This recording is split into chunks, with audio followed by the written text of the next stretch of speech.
Assalamualaikum warahmatullahi wabarakatuh. Saya Sri Nur Fajriati Bausin akan menjelaskan tentang industri susu dan keju. Industri susu dan keju yang pertama ada produksi susu dan produksi keju. Industri susu. Susu merupakan produk peternakan yang mudah tercemar dan mudah rusak. Walaupun secara alami susu segar mempunyai sifat bakteriostatik, namun demikian kemampuan bakteriostatik ini terbatas pada tingkat kontaminasi bakteri ke dalam susu tersebut. Apabila jumlah kontaminasi bakteri sangat tinggi, maka susu akan cepat rusak. Kualitas susu sangat dipengaruhi oleh faktor lingkungan. Pada suhu yang rendah dan sanitasi yang baik, sifat bakteriostatik susu dapat tahan sampai 24 jam. Kontaminasi bakteri pada susu dapat terjadi saat pemerahan, penanganan atau pengolahan pasca panen dan pemasaran.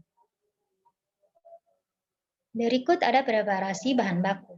Penerimaan susu segar dari beberapa KUD sebelum digunakan sebagai bahan dasar pembuatan susu kental manis, terlebih dahulu diadakan pemeriksaan di laboratorium QA.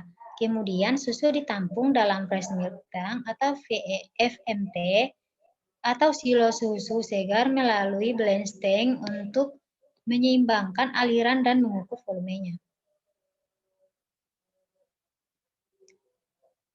Berikut ada industri susu. Proses mekanisme pengolahan susu kental manis, yaitu pertama penerimaan susu segar. Tahap pertama adalah penerimaan susu segar dari beberapa KUD sebelum digunakan sebagai bahan dasar pembuatan susu kental manis. Terlebih dahulu diadakan pemeriksaan di laboratorium KA. Kemudian susu ditampung dalam fresh milk tank atau FMT atau silo susu segar melalui blend tank untuk menyeimbangkan aliran dan mengukur volumenya. Susu yang masuk melalui pipa pemasukan akan mengangkat pelampung yang ada di dalam blend tank. Pelampung tersebut berfungsi untuk menjaga permukaan air susu dalam tangki tetap konstan. Setelah penuh, katup secara otomatis akan menutup pipa pemasukan dan proses pengisian berhenti. Sebelum masuk ke blend tank susu, akan melewati air elimination vessel yang berfungsi untuk melepaskan udara O2 dari dalam susu sehingga didapatkan volume susu yang lebih akurat. Dengan kondisi tanpa O2, bakteri aerob tidak dapat berkembang biak. Sebelum susu segar ditampung di dalam silo, setelah dari blend tank susu segar terlebih dahulu disaring dengan duplex filter agar benda-benda asing yang mungkin terdapat dalam susu dapat tertahan dan dalam filter. Setelah susu segar benar-benar bersih dari benda asing, susu segar didinginkan melalui plate cooler. Berikut adalah pendinginan. Susu yang telah disaring masuk plate cooler berupa plate heat exchange atau PHE pada suhu maksimal 14 derajat Celcius untuk didinginkan hingga 14 derajat Celcius didinginkan hingga mencapai 4 derajat Celcius menggunakan media air dingin bersuhu 2 derajat Celcius. Susu dialirkan ke plate-plate dengan arah yang berlawanan dengan media pendingin. Dalam suhu rendah mikroba akan menjadi nonaktif. Reaksi enzimatis terhambat serta reaksi kimia yang menyebabkan kerusakan dapat dicegah. Susu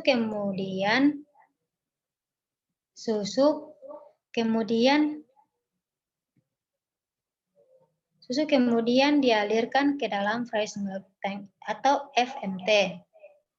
Berikut adalah pasteurisasi. Pasteurisasi bertujuan untuk membunuh semua mikrobia patogen yang dapat merusak susu sehingga cita rasa dan komposisi susu dapat dipertahankan serta susu aman dikonsumsi. Susu segar dari FMT dipompa ke blend tank kemudian dialirkan menuju unit pasteurisasi berupa plate head exchanger atau PHE. Pasteurisasi dilakukan secara kontinu menggunakan suhu tinggi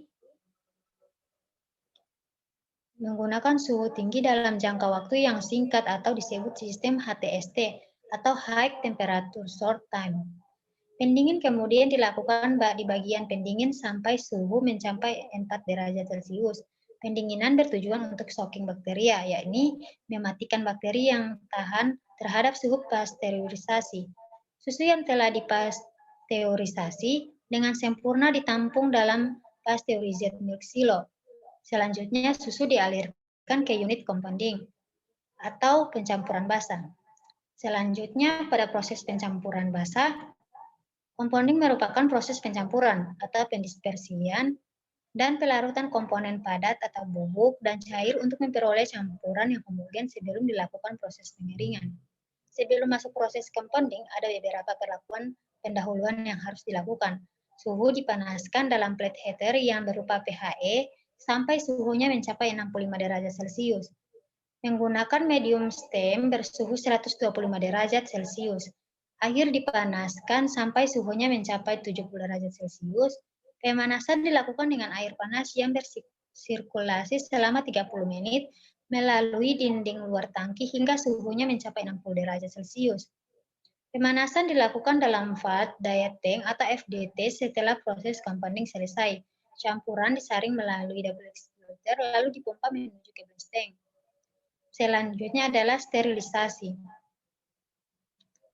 Sterilisasi tujuan utamanya itu proses sterilisasi adalah menurunkan jumlah total sel mikrobia dan spora agar susu dapat disimpan dalam jangka waktu lama tanpa pendinginan. Sterilisasi dilakukan menggunakan sistem ultra high temperatur atau UHT dengan cara menyemprotkan atau menginjeksikan steam atau direct steam injection atau DSI ke dalam campuran susu yang bergerak dalam satu tabung sterilisasi. Berikut ada homogenisasi. Prinsip kerja homogenisir adalah dengan mengalirkan susu melalui celah yang sempit dengan kecepatan tinggi dan tekanan yang besar, sehingga terjadi tumpukan antara globula lemak dengan katup penghalang dalam homogener yang menyebabkan globula-globula lemak. Tenaga hidrodinamik dari pemotongan kavitasi dan turbulensi yang terjadi dalam katup homogenisasi diduga bertanggung jawab terhadap proses terjadinya pemecahan globula lemak. Proses homogenisasi dilakukan dalam dua tahap. Pada tahap pertama digunakan tekanan 1500 PSI dan pada tahap kedua digunakan tekanan 500 PSI. Tahap kedua dimaksudkan untuk mencegah globula lemak yang belum pecah pada tahap pertama serta untuk mencegah penggabungan kembali globula lemak hasil pemecahan pada tahap pertama. Susu yang masuk dalam homogenizer mempunyai suhu 60 derajat Celcius. Pendinginan dilakukan dua tahap menggunakan alat Spiroflow preheater atau cooler. Tahap pertama mencapai suhu 38 derajat Celcius dan tahap kedua mencapai suhu 8 derajat Celcius. Berikutnya ada evaporasi, yaitu merupakan proses penguapan sebagian air yang terdapat dalam susu untuk memperoleh susu pekat dengan kadar padatan sesuai dengan yang dikehendaki. Campuran susu dari MST dievaporasi menggunakan single effect evaporator tipe falling film. Susu mengalir dari atas ke bawah pada bagian dalam tabung evaporator dan membentuk lapisan tipis yang mudah menguap oleh panas dari uap yang berada di sekeliling luar tabung. Evaporator dilengkapi dengan densimeter untuk mengukur densitas susu yang dikentalkan sehingga apabila kadar total solid yang dikehendaki tidak terpenuhi, maka secara otomatis cairan akan disirkulasi ke blast tank untuk diproses kembali. Bila kadar total solid telah memenuhi persyaratan, maka cairan dipompa menuju kontra tank melalui duplex filter untuk disaring terlebih dahulu. Penyimpanan pada konsen tank disertai dengan proses pengadukan pada kecepatan 400 rpm untuk mencegah pengendapan dan pemisahan partikel susu.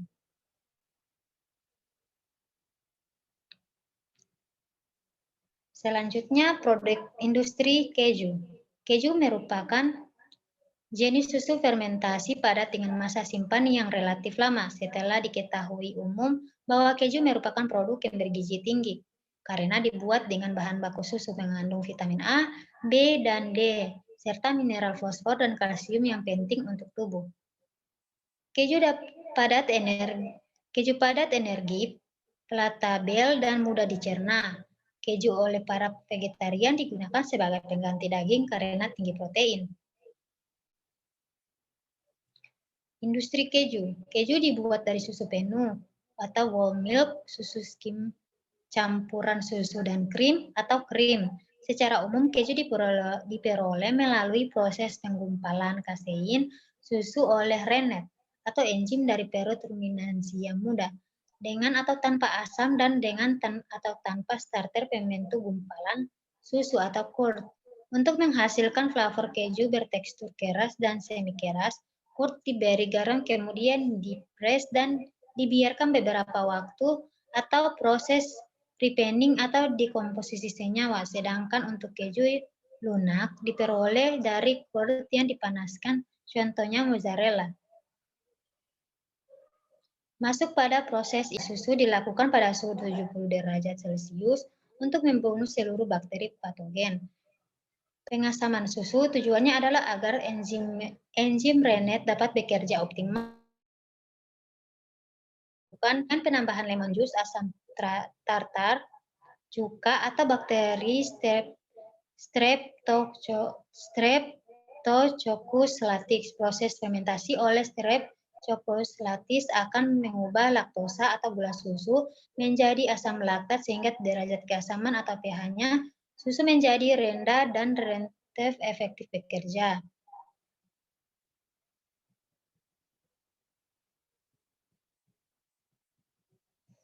Penambahan enzim rennet. Rennet memiliki daya kerja yang kuat. Dapat digunakan dalam konsentrasi yang kecil. Perbandingan antara rennet dan susu adalah 1:5000. Kurang lebih 30 menit setelah penambahan rennet ke dalam susu yang asam, maka terbentuklah curd. Bila temperatur sistem dipertahankan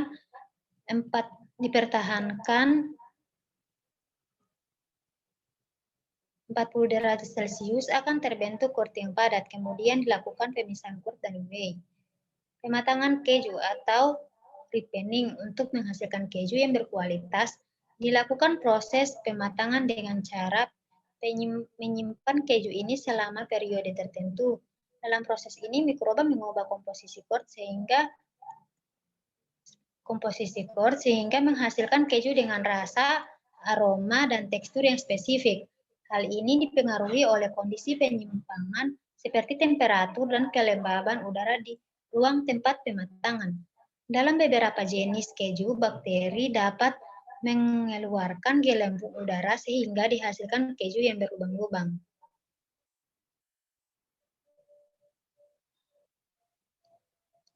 Masuk pada penanganan limbah, yaitu penanganan limbah produksi susu dan produksi keju. Untuk limbah industri susu, dalam industri susu, limbah yang dihasilkan adalah limbah cair yang umumnya merupakan sisa-sisa susu yang tumpah selama proses produksi berlangsung. Limbah cair industri susu mempunyai karakteristik khas, yaitu lebih rentan terhadap bakteri pengurai sehingga harus segera diolah terlebih dahulu agar tidak terjadi pembusukan yang dapat membahayakan lingkungan. Proses pengolahan dilakukan dengan mengkombinasikan proses-proses pengolahan secara fisika, kimia, dan biologi. Kualitas air hasil pengolahan dianalisis secara fisika, kimia, dan biologi melalui parameter-parameter suhu, kekeruhan, zat padat tersuspensi, zat padat terlarut, dan daya hantar listrik, pH, BOD, COD, dan jumlah bakteri.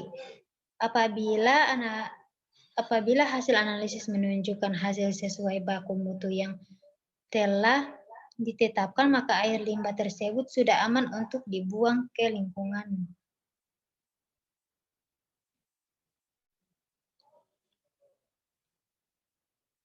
Selanjutnya, limbah industri susu, yaitu air limbah yang cukup besar juga dihasilkan dari air pendingin dan kondensat. Namun penanganan air buangan pendingin tersebut biasanya dapat diatasi dengan melakukan recycle melalui sistem tertutup sehingga dapat digunakan kembali.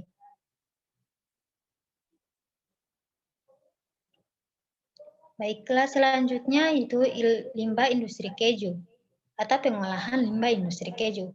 Limbah hasil produksi keju ini berupa limbah cair. Limbah tersebut masih mengandung protein, lemak, dan zat lainnya yang berguna bagi tubuh.